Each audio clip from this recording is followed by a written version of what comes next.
Tactique du diable de C.S. Lewis. Lettre 28. Mon cher Wormwood, quand je t'ai dit de ne pas remplir tes lettres de sottises sur la guerre, je voulais dire, évidemment, que je n'avais que faire de tes litanies enfantines sur la mort de tant et tant d'hommes ou sur la destruction de telle ou telle ville. Mais dans la mesure où la guerre affecte l'état spirituel de ton protégé, il reste entendu que j'en veux un rapport détaillé. Or, justement sur ce point, tu sembles avoir l'esprit singulièrement obtus. Par contre, tu m'annonces en jubilant que l'on peut s'attendre à de graves bombardements de la ville où il habite. Tu m'offres ainsi un exemple typique de ce dont je me suis déjà plaint antérieurement. Le plaisir que tu prends à voir les hommes souffrir te fait facilement oublier l'essentiel. Ne sais-tu donc pas que les bombes tuent les hommes ? Ou n'as-tu pas compris que la mort de ton protégé est précisément ce que nous devons chercher à éviter ?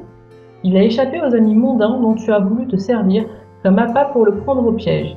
Il est tombé amoureux d'une femme vraiment chrétienne et se trouve, pour l'instant, complètement immunisé contre toute atteinte à sa chasteté. De plus, aucune des méthodes que nous avons essayées pour détruire sa vie spirituelle n'a été, jusqu'à présent, couronnée de succès. En ce moment, tandis que la guerre atteint très rapidement son paroxysme et que, de ce fait, ses espoirs terrestres tiennent toujours moins de place dans son esprit, il s'inquiète, par contre, de plus en plus de son service dans la défense passive et du sort de sa fiancée, et qu'il est ainsi forcé de s'occuper comme jamais auparavant de ses semblables, de sortir de lui-même, comme disent les hommes, et de dépendre, chaque jour un peu plus, du soutien de l'ennemi. Il serait certainement perdu pour nous s'il venait à périr cette nuit même. Tout ceci est tellement évident que j'ai presque honte d'avoir à te l'écrire. Je me demande souvent si vous autres jeunes démons, vous n'êtes pas maintenus parfois trop longtemps à votre poste de tentateur, et si, de ce fait, vous ne courez pas le risque d'être influencé par les sentiments et les systèmes de valeurs des hommes parmi lesquels vous êtes appelés à travailler. Ceux-ci ont, bien sûr, tendance à considérer la mort comme la plus grande calamité et la vie comme le plus grand bienfait. Mais ceci est le fruit de notre enseignement. Ne nous laissons donc pas contaminer par notre propre propagande. Je sais qu'il peut paraître étrange que ton principal objectif soit, pour le moment, exactement le même que celui que la fiancée de ton protégé, ainsi que sa mère, cherchent à atteindre par leurs prières, à savoir sa sécurité physique. Mais c'est bien cela qu'il s'agit de faire. Garde ton protégé comme la prunelle de tes yeux. S'il meurt maintenant, il est perdu pour toi. S'il survit à la guerre, tu peux garder un espoir. L'ennemi a su le préserver de tes attaques lors de la première vague de tentation. Mais s'il peut être maintenu en vie, le temps t'apportera son appui. Les longues années, mornes et monotones, de prospérité ou d'adversité que traverse l'homme entre deux âges sont les plus propices pour te mettre en campagne contre lui. Vois-tu, l'homme a beaucoup de peine à persévérer. L'habitude du malheur, le lent déclin de ses amours et de ses espoirs de jeunesse, l'accablement muet qu'il ressent à peine comme une souffrance, de n'avoir jamais pu triompher définitivement des tentations chroniques au moyen desquelles nous l'avons vaincu maintes et maintes fois, la grisaille dont nous avons rempli sa vie et le ressentiment non exprimé qu'il en éprouve, tout cela offre d'admirables occasions pour épuiser son âme par le regret. Si, par contre, une fois qu'il est d'un certain âge, sa situation de fortune lui permet une vie aisée, nous sommes encore en meilleure position. La prospérité enchaîne l'homme au monde.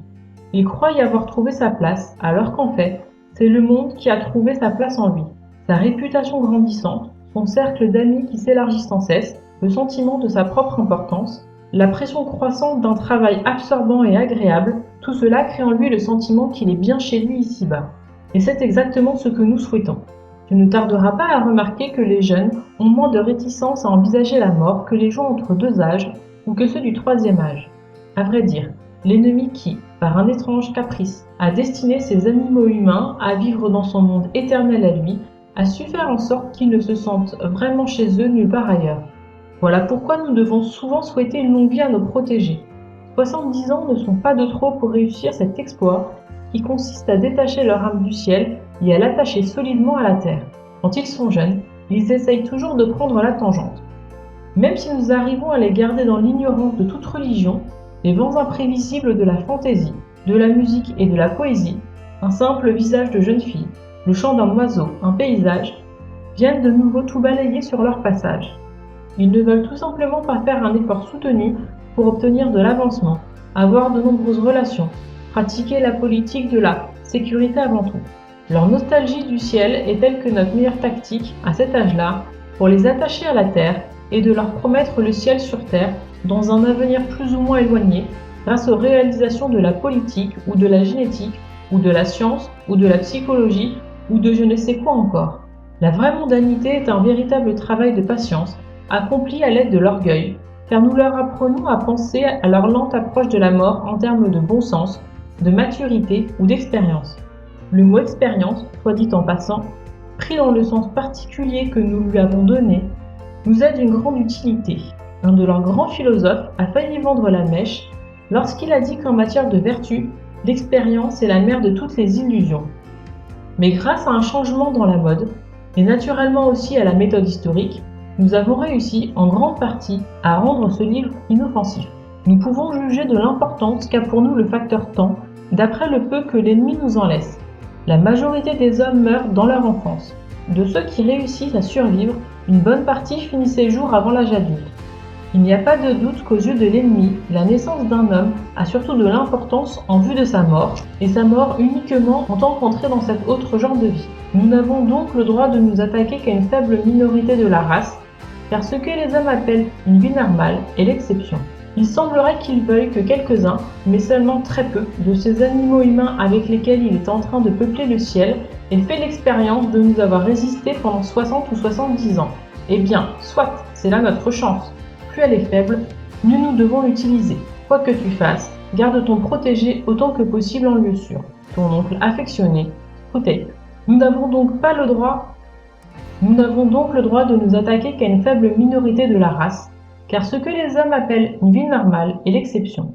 Il semblerait qu'ils veuillent que quelques-uns, mais seulement très peu, de ces animaux humains avec lesquels il est en train de peupler le ciel aient fait l'expérience de nous avoir résisté pendant 60 ou 70 ans. Eh bien, soit, c'est là notre chance. Plus elle est faible, mieux nous devons l'utiliser.